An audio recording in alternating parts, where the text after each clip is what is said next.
Hi everyone, আশা করি সকলে ভালো আছেন, সুস্থ আছেন। আমিও ভালো আছি, সুস্থ আছি। আজকে কিন্তু একেবারেই ভিন্ন স্বাদের নতুন রকমভাবে পটল পোস্ত তৈরি করতে চলেছি। এইভাবে যদি আপনারা তৈরি করে খান তাহলে কিন্তু এই স্বাদ জিভে লেগে থাকবে।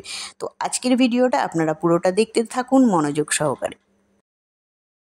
পটল পোস্ত করার জন্য পটলগুলো কিন্তু এইভাবে কেটে ধুয়ে নিয়েছি, আর দুদিকেই কিন্তু মুখ এই যে এইভাবে অল্প করে কেটে দিয়েছি, যাতে এর মধ্যে সব মশলার টেস্টটা যায়। তো এগুলোকে প্রথমে কি করতে হবে, একটু ভেজে নিতে হবে। প্রথমে মশলাটা বানিয়ে নিতে হবে পটল পোস্তের জন্য। তো আদা দিতে হবে 1 ইঞ্চি মতো, একটা তেজপাতা, যে যেরকম ঝাল খান সেই অনুযায়ী ঝাল দিতে হবে, শুকনো লঙ্কা,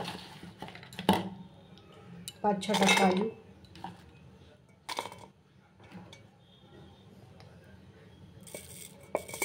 2 চামচ মতো পোস্ত,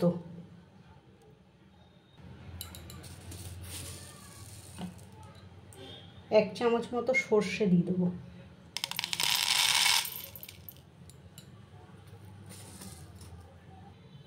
অল্প একটু জল দিয়ে দেবো। এবার পুরো মশলাটা একসঙ্গে পেস্ট করে নিতে হবে। আর একটা জিনিস বলতে ভুলে গেছিলাম, সেটা হচ্ছে একটা টমেটো দেওয়া হয়েছে। তো এই পুরো মশলাটা এখন পেস্ট করে নিতে হবে ভালো করে। পুরো মশলাটা এই যে পেস্ট হয়ে গেছে ভালোভাবে। তো এখন পটলগুলোকে ভেজে নিতে হবে আগে।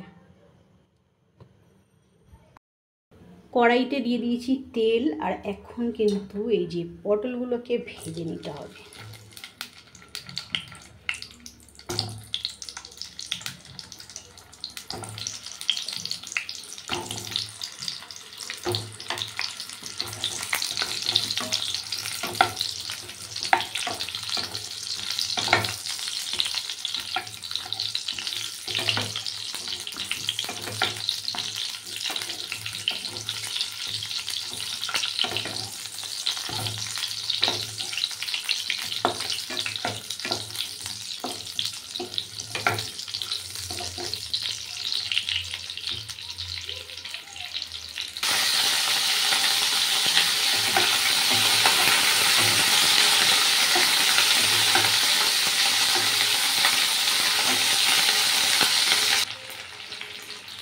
পটলগুলো কিন্তু ভাজা হয়ে গেছে, এখন এই পটলগুলোকে তুলে রাখতে হবে।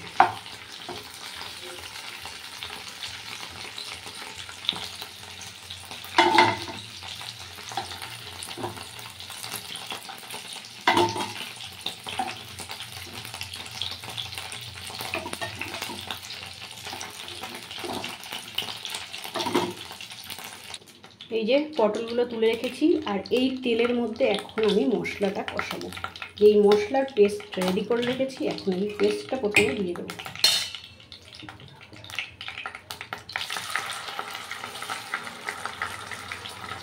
বাটিটা ধুয়ে এই মশলাটা পুরো দিয়ে দেবো।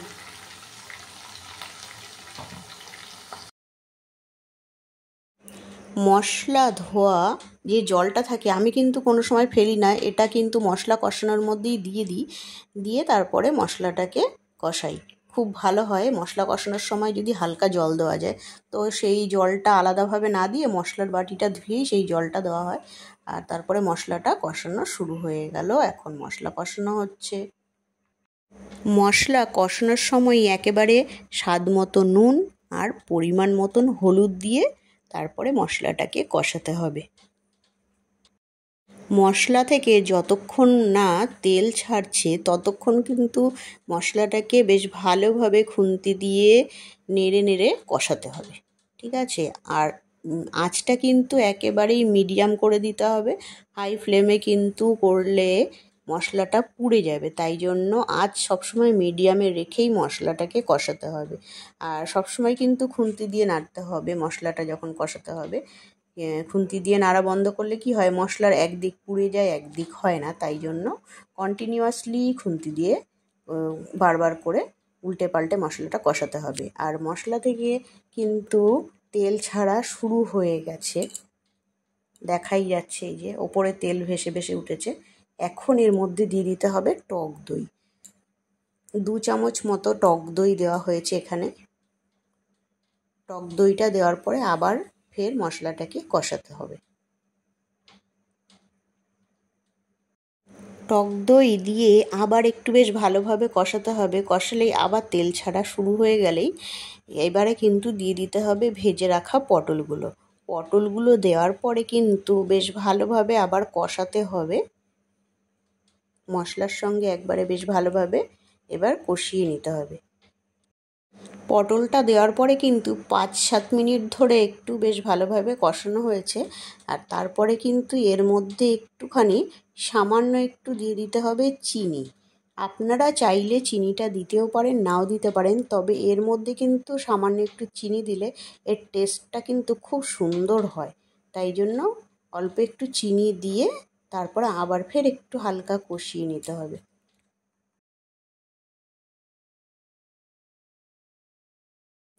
পটলটা দেওয়ার পরে কিন্তু বেশ ভালোভাবে কষানো হয়ে গেছে। সেটা বোঝা যাবে একটাই উপায়, সেটা হলো পটলের গায়ে মশলাগুলো একদম বেশ ভালোভাবে লেগে লেগে যাবে। তখনই বুঝে যেতে হবে যে মশলা কষানো হয়ে গেছে। তো এখানে দেখতেই পাচ্ছেন আপনারা যে কি সুন্দর মশলাগুলো সব পটলের গায়ে লেগে যাচ্ছে, তার মানে কিন্তু একেবারে পটল কষানো কমপ্লিট হয়ে গেছে। এখন কিন্তু এর মধ্যে দিয়ে দিতে হবে জল। আর জলের পরিমাণটা কিন্তু খুব বেশি না, অল্প করেই দিতে হবে, কারণ এটা একেবারেই মাখা মাখা হবে আর কি। জলটা একটা কারণেই দেওয়া হয় যে পটলের ভেতরে যাতে এই নুন মশলা সমস্ত কিছু টেস্টগুলো যাতে ভেতরে ঢোকে, সেই কারণেই জলটা দেওয়া হয়। জলটা দিয়ে ভালো করে খুন্তি দিয়ে একদম মশলার সঙ্গে মিশিয়ে দিতে হবে। তারপরে একটা ঢাকনা দিয়ে 5 মিনিটের জন্য ঢেকে দিতে হবে। 5 মিনিট বাদে আবার ফের ঢাকনা খুলে নুন মশলা ঠিকঠাক টেস্ট হয়েছে কিনা একটু টেস্ট করে দেখতে হবে, ঠিক আছে? তারপরে ওটা নামিয়ে নিতে হবে। দেখতেই পাচ্ছেন একদম মশলার একদম জলটা শুকিয়েও গেছে, আর এর থেকে বেশ ভালোভাবে তেল ছাড়া শুরু হয়ে গেছে। তার মানে কিন্তু পটল পোস্ত একেবারে খাওয়ার জন্য রেডি হয়ে গেছে। এখন কি করতে হবে, একটা বাটির মধ্যে এই পটল পোস্তটা নামিয়ে নিতে হবে।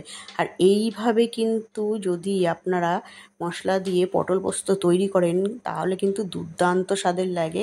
এই স্বাদ কিন্তু কখনোই আপনারা ভুলতে পারবেন না। তাই একটাই কথা বলবো যে এইভাবে মানে যদি আপনারা বাড়িতে তৈরি করে খেয়ে দেখেন, আশা করি ভালো লাগবে খেতে। তো ভিডিওটা যদি আজকের ভালো লেগে থাকে তাহলে কিন্তু লাইক করে দেবেন, আর প্রচুর প্রচুর প্রচুর শেয়ার করে দেবেন। আর আজকের ভিডিওটা এখানেই শেষ করছি। আপনারা সবাই ভালো থাকবেন, সুস্থ থাকবেন। আগামী দিন আবার নতুন কিছু নিয়ে চলে আসবো, নতুন কিছুর সাথে। তো আজকের মতন এখানেই টাটা করছি সবাইকে, টাটা।